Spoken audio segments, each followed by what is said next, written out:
Inulan ng pambabatikos mula sa mga netizens ang ginawang presentation ng social media personality na si Antoinette Gail del Rosario sa first birthday ng kanilang anak ni Wamos Cruz na si Baby Meteor.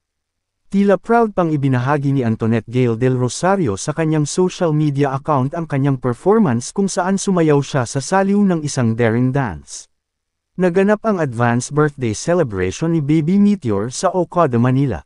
Karamihan naman sa mga bisita nila ay mga kapwa nila social media personalities at vlogger kabilang na sina Tony Fowler at ang Toro family. Maririnig naman sa background ng video ang hiyawan ng mga bisita nina Antoinette Gail at Wamos Cruz na tila batuwang-tuwa ang mga ito sa napanood nilang hot performance ni Antoinette. Maging si Wamos Cruz ay labis ding nag-e-enjoy sa paggiling ni Antoinette sa kanilang harapan at napapahiyaw pa ito bilang pagsuporta sa kanyang fiancé.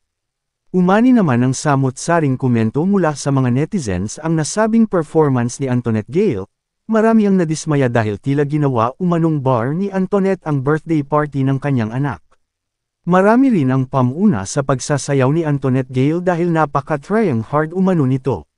Muntik pa umano itong masabsob at matapilok dahil sa labis na paggiling.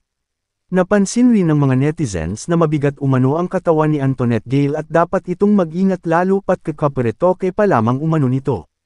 Nilinaw naman ni Antoinette na ang kanyang performance ay para sa kanyang asawa at anak. Ipinahayag pa nito na ito ang una niyang pagsasayaw sa harap ng publiko. Gayunpaman, nilinaw rin ng mga bashers ni Antoinette na ang kanilang pagkadismaya ay hindi dahil sa kanyang pagsasayaw subalit, hindi umano ito tugma sa okasyon.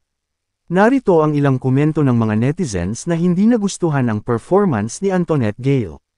May mga nagsasabing gusto lamang ni Antoinette na palaging bida upang mapang-usapan naman siya ng mga netizens at lalong-lalo na ng kanyang mga bashers. May mga nagsasabi pa na tila sinasadya na umano ito ni na Antoinette para may content at para magkaroon sila ng maraming views kahit pa mapuno sila ng pambabatikos. Di kasi angkop sa birthday ng anak ko, sana nag-set ka na lang ng ibang scene mo. Dapat pang children's party ginawa niyo, marami pang bata nag-enjoy, hahaha. Talaga namang money is the root of evil, dapat piliin maging simpleng buhay, mga kasiyahan sa mundo ay di mo madadala sa hukay, kaya wag masyado magpakasasa sa mga bagay na walang kabuluhan, wag